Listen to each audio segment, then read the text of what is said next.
जरा सोचो, एक छोटे से कैप्सूल को खाने से लोगों में बेहिसाब ताकत आ जाए, लेकिन चीजें जितनी दिखती हैं उतनी सीधी है नहीं। कहानी की शुरुआत होती है बिगी नाम के एक माफिया गैंगस्टर से, जो कि कैप्सूल्स से भरा एक बक्सा कुछ गुंडों को दिखा रहा था। वो चाहता था कि ये गुंडे इन कैप्सूल्स को पूरे शहर में बेचें। जब गुंडों में से एक आदमी ने पूछा कि आखिर ये है क्या, तो बिगी ने जवाब दिया कि ये है ताकत। इसके बाद हम देखते हैं रॉबिन नाम की एक लड़की को, जिसके पास यही कैप्सूल था। अचानक से दो लड़के वहां आ गए और उससे वो कैप्सूल छीनने की कोशिश करने लगे। तभी पीछे से एक तीसरे आदमी ने रॉबिन पर हमला कर दिया। उन्होंने उसे पीट पाट कर वो कैप्सूल उससे छीन लिया। उसी वक्त एंट्री हुई फ्रैंक नाम के एक पुलिस वाले की। तभी एक लड़का वो कैप्सूल लेने लगा तो फ्रैंक ने अपनी बंदूक उस पर तान कर उसे चेतावनी दी, देख बेटा, तेरे पास कौन सी पावर आएगी ये तो नहीं पता, लेकिन मेरी बंदूक चलेगी ये पक्का है। इसके बाद लड़का हिचकिचा गया, जिसका फायदा उठाकर फ्रैंक ने वो कैप्सूल छीन लिया और तीनों लड़के वहां से दुम दबाकर भाग गए। दरअसल फ्रैंक पहले से ही रॉबिन को जानता था और अक्सर उससे ये गोलियां खरीदा करता था, क्योंकि जब गुंडों के पास ताकत है तो पुलिस वालों के पास क्यों ना हो। इसके बाद हम देखते हैं आर्ट नाम के एक आदमी को, जो हाथ में बंदूक लिए किसी का दरवाजा खटखटा रहा था। जब न्यूट नाम के एक गुंडे ने बंदूक तान कर दरवाजा खोला तो आर्ट ने उससे कहा कि जाओ अपने बॉस को बता दो कि मेजर आया है। जैसे ही न्यूट कॉल करने गया तो आर्ट दरवाजा तोड़कर अंदर घुस आया। उस घर की हालत काफी बुरी थी और जगह जगह पर छेद थे। थोड़ी देर बाद वो न्यूट तक पहुंच गया और दोनों में हाथापाई शुरू हो गई। न्यूट फटाफट बाथरूम में छिप गया और बाहर उसका फोन बजने लगा, जिसे आर्ट ने उठा लिया। अंदर न्यूट ने एक ताकत वाला कैप्सूल निकाला और उसे निगल गया। एक ही पल में वो धधकती हुई आग का गोला बन गया। अपनी ताकत से उसने दरवाजा तोड़कर आर्ट पर हमला कर दिया। आर्ट ने भी बचते बचाते उस पर बंदूक से हमला किया, लेकिन उससे तो न्यूट की आग और तेज हो गई। वो जान बचाकर भागने लगा और न्यूट ने 3 और गोलियां एक साथ निगल ली। उसकी जबरदस्त गर्मी से घर की जमीन टूट गई और दोनों नीचे वाले फ्लैट में गिर पड़े, जहां आर्ट न्यूट को अपने पीछे बाथरूम तक ले आया। आर्ट ने उसे पानी में डुबाकर उसकी आग शांत की और उसे धमकाकर उसके बॉस का नाम पूछने लगा। न्यूट ने खांसते हुए जवाब दिया, बिगी। इसके बाद वो ड्रग ओवरडोज की वजह से आग में जलकर राख हो गया। जिस धमाके में वो फटा, उसी धमाके से आर्ट को अपने बीते हुए कल की एक झलक दिखाई दी, जहां एक कार एक्सीडेंट के बाद कुछ लोग उसकी बेटी ट्रेसी को उससे छीनकर ले गए थे। अगली सुबह जब रॉबिन की आंख खुली तो उसने टीवी पर न्यूट के घर में धमाके की खबर सुनी। असल में न्यूट उसका कजन था। रॉबिन की मां ने उससे न्यूट का हाल चाल पूछने को कहा। फिर स्कूल में जब रॉबिन ने न्यूट को मैसेज भेजा तो उसकी टीचर ने उसे फोन के साथ पकड़ लिया और पूरी क्लास के सामने उसकी बहुत बेइज्जती की। टीचर ने कहा कि वो जिंदगी में कुछ नहीं कर पाएगी। उधर आर्ट के पास न्यूट का फोन था, इसलिए वो रॉबिन से न्यूट बनकर बात करने लगा। उसने रॉबिन को मिलने के लिए भी बुला लिया। दूसरी ओर फ्रैंक एक बैंक में चोरी की जांच कर रहा था, लेकिन पता चला कि वो चोर किसी को भी दिखाई नहीं देता। आखिरकार फ्रैंक ने गोली अपने मुंह में डाली और 5 मिनट का टाइमर लगाकर अंदर घुस गया। चोर वहीं मौजूद था और उसने भी गोली ले रखी थी। गोली की शक्ति से वो जिस भी चीज के पास खड़ा होता उसका रंग बिल्कुल वैसा ही हो जाता, ताकि कोई भी उसे देख ना सके। उसने फ्रैंक पर हमला किया और बैंक से भाग निकला। फ्रैंक भी उसका पीछा कर रहा था और वो चोर एक बस में चढ़ गया, लेकिन पैसों के बैग को खोलते ही अचानक उस पर गुलाबी रंग उड़ गया और अब उसके शरीर का आकार गुलाबी रंग में दिखाई दे रहा था। अब फ्रैंक के लिए उसे पकड़ना आसान था, लेकिन अचानक चोर ने उसके सर पर गोली मार दी। लेकिन जो गोली फ्रैंक ने खाई थी उसने उसे बुलेट प्रूफ बना दिया था। उस पर गोली का कोई असर नहीं हुआ और उसने उठकर चुटकियों में चोर की घंटी बजा दी। पुलिस स्टेशन में जब उसके सीनियर ऑफिसर ने पूछा, हाँ भैया, गोली तेरे सर पे लग के चपटी कैसे होगी? क्या ही मैन है क्या तू? सरकार, मैंने वो कैप्सूल खाया था सरकार। कैप्सूल खाया था तो अब पुलिस में नहीं रह सकता। कैप्सूल खाने के लिए तुझे सस्पेंड किया जाता है। निकल जा मेरी आंखों के सामने से।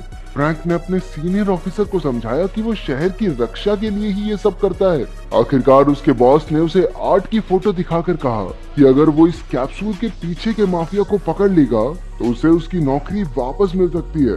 उधर रॉबिन न्यूट से मिलने पहुंची, लेकिन आर्ट समझ गया कि रॉबिन भी न्यूट की साथी है। जब रॉबिन को उसका कजन वहां नहीं दिखा तो वो घर लौटने लगी, लेकिन रास्ते में ही आर्ट ने उस पर हमला करके उसे बंदी बना लिया। आर्ट ने रॉबिन को तस्वीर दिखाकर पूछा कि क्या यही बिगी है, लेकिन रॉबिन तो सच में कुछ नहीं जानती थी। बिगी तो अपने अड्डे पर अपनी बॉस गार्डनर के साथ एक नई और बड़ी डील की तैयारी कर रहा था। वहीं आर्ट ने रॉबिन से बिगी के एक आदमी को कॉल करवाया। आदमी ने उसे एक दुकान पर जाकर एलिगेटर वाइन मांगने को कहा। रॉबिन ने वैसा ही किया और उसके बाद उसे एक खुफिया कमरे में ले जाया गया, जहां रॉबिन ने गैंग के आदमी को बताया कि आर्ट ने न्यूट का खून कर दिया है। उस आदमी ने एक कैप्सूल खाया और अपने साथियों के साथ आर्ट पर हमला करने चला गया। उनके बीच जबरदस्त लड़ाई शुरू हो गई। उधर रॉबिन जिस कमरे में बंद थी वो एक ट्रक से जुड़ा हुआ था। उसी वक्त ट्रक चल पड़ा और बाहर गोलियों की आवाज के बाद आर्ट दरवाजा तोड़कर रॉबिन तक पहुंच गया। उन्होंने ट्रक में एक खुफिया कमरे का दरवाजा तोड़ा, जहां उन्हें माफिया गैंग का सिक्योरिटी सिस्टम मिल गया। वहां उन्हें बिगी की नई डील की खबर मिली। आर्ट ने उसे बताया कि इस कैप्सूल के पीछे सरकार भी मिली हुई है और ये लोग इस कैप्सूल को पूरे देश में फैलाना चाहते हैं। फिर आर्ट ने उसे कुछ पैसों का लालच दिया और रॉबिन उसका इलाज करवाने डॉक्टर के पास ले गई।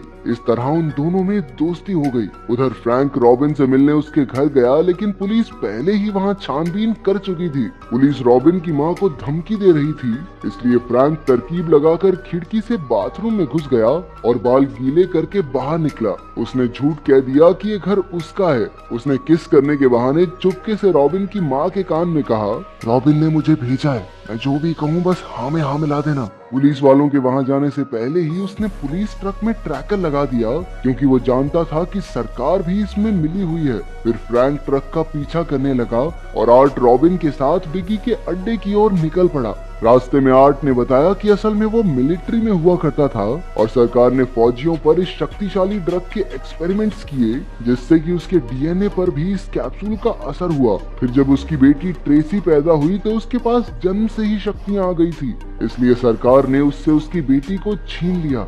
आर्ट का मकसद सिर्फ अपनी बेटी को छुड़ाना है। फिर दोनों बिगी के अड्डे पर पहुंचे और आर्ट उसके आदमियों को चकमा देकर अंदर मीटिंग तक पहुंच गया। बिगी ने कैप्सूल की सच्चाई बताते हुए कहा कि अगर कोई भी इंसान इसे लेगा तो उसके अंदर कई जानवरों के डीएनए से निकाली हुई तरह तरह की शक्तियां आ जाएंगी। इसके बाद एक औरत को कैप्सूल देकर एक कांच के डिब्बे में बंद कर दिया गया। ड्रग की वजह से उसमें बर्फीली शक्तियां आ गई। फिर धीरे धीरे डिब्बे के तापमान को 500 डिग्री तक बढ़ा दिया गया, लेकिन औरत को कुछ महसूस ही नहीं हुआ। वहीं फ्रैंक रॉबिन को बिगी के अड्डे के बाहर देखकर हैरान हो गया। उसे अब भी लग रहा था कि आर्ट ही बिगी है, लेकिन रॉबिन सच्चाई जानती थी। अंदर आर्ट ने अचानक बिगी के सर पर बंदूक तान दी और एक लड़की मरे हुए गार्ड को देखकर चिल्लाने लगी, जिससे चारों ओर अफरा तफरी मच गई। सबने अपनी बंदूकें निकाल ली, लेकिन बिगी अब भी आर्ट के कब्जे में था। बिगी के एक आदमी ने ताकत की गोली निगल ली, लेकिन उसी वक्त उसकी मौत हो गई। बाहर सारे गुंडे बदमाश आपस में लड़कर मारे गए और अब सिर्फ आर्ट और बिगी ही जिंदा बचे थे। उसी वक्त फ्रैंक ने एंट्री लेकर आर्ट पर हमला कर दिया। इस मौके का फायदा उठाकर बिगी ने भी एक कैप्सूल निगल लिया और देखते ही देखते वो एक वहशी दरिंदे में बदल गया। ये देखकर आर्ट और फ्रैंक ने हाथ मिला लिया और आर्ट ने चारों तरफ मौजूद गैस टैंक्स खोल दिए। वहीं फ्रैंक ने थोड़े कैप्सूल्स चुरा लिए और दोनों बाहर आ गए। फिर फ्रैंक ने बंदूक से फायर किया, जिससे पूरे अड्डे में जबरदस्त धमाका हो गया और बिगी के तो चीथड़े उड़ गए। इसके बाद फ्रैंक और आर्ट ने रॉबिन को घर भेज दिया। फ्रैंक को अब भी आर्ट पर शक था, इसलिए वो उसे पुलिस स्टेशन ले जाने लगा, लेकिन आर्ट ने उसे बताया कि सबके सब मिले हुए हैं और अगर वो उसे पुलिस स्टेशन ले गया तो वो दोनों को पकड़ लेंगे, क्योंकि सरकार नहीं चाहती कि किसी भी तरीके से ये कैप्सूल सड़कों से खत्म हो जाए। सरकार इस कैप्सूल को आम इंसानों पर टेस्ट करके दुनिया पर कब्जा करना चाहती है। जब फ्रैंक को असलियत समझ आई तो उसने आर्ट से हाथ मिला लिया। कुछ देर बाद पुलिस ने उनकी गाड़ी को घेर लिया, लेकिन फ्रैंक तो जा चुका था। पुलिस आर्ट को कैद करके एक शिप में ले आई और फ्रैंक उसे बचाने आ पहुंचा। आर्ट को गार्डनर के सामने ले जाया गया, जो असल में इस सारे कांड की मास्टरमाइंड थी। वहीं रॉबिन को देखकर फ्रैंक गुस्सा हो गया, लेकिन वो तो बस उसकी मदद करने आई थी। जल्द ही वो दोनों कंट्रोल रूम में पहुंचे। फ्रैंक रॉबिन को ध्यान रखने की जिम्मेदारी सौंपकर आर्ट को बचाने निकला। तब उसका सामना हुआ एक गुंडे से, जिसका शरीर इतना लचीला था जैसे रबड़ का बना हो। रॉबिन ने कंट्रोल रूम से ही फ्रैंक की मदद की। उसी वक्त कंट्रोल रूम में एक आदमी घुस आया, लेकिन तब तक रॉबिन सिस्टम बंद करके ट्रेसी को बचाने निकल गई थी। उधर आर्ट ने माफिया गैंग को बताया कि उसके शरीर में एक ऐसे जानवर की शक्ति है जिसके चुटकी बजाने पर बिजली निकलती है और उस बिजली का तापमान सूरज के तापमान के बराबर है। उसने चेतावनी दी कि अब भी उसके मुंह में एक कैप्सूल है। इससे डरकर माफिया गैंग ने उसे रिहा कर दिया। सॉरी भैया, गलती हो गई, आप आराम से रहो, क्या लड़ाई झगड़े में क्या रखा है। फिर फ्रैंक की मदद से आर्ट ने एक गुंडे का खात्मा किया और तब तक रॉबिन भी ट्रेसी को छुड़ाकर उसके पास ले आई। आखिरकार आर्ट अपनी बेटी से मिला और सब बोट की ओर चल पड़े। लेकिन जैसे ही हमें लगा कि सब सही हो गया, पीछे से एक हमलावर ने रॉबिन को पकड़ लिया और आर्ट को उनके सामने आना पड़ा। आखिरकार उसने गोली निगल ली और फिर शुरू हुआ उसकी शक्तियों का तांडव। उसके आसपास की हर चीज में धमाका हो गया। अंत में वो खुद भी जमीन पर गिर पड़ा। पता चलता है कि उसकी बेटी ट्रेसी के पास किसी भी जख्म को ठीक करने की ताकत है। उसने अपने पिता को ठीक किया और सब जान बचाकर वहां से निकल गए। बाद में फ्रैंक ने ये सारी कहानी दुनिया को बताई ताकि सरकार का पर्दा फाश हो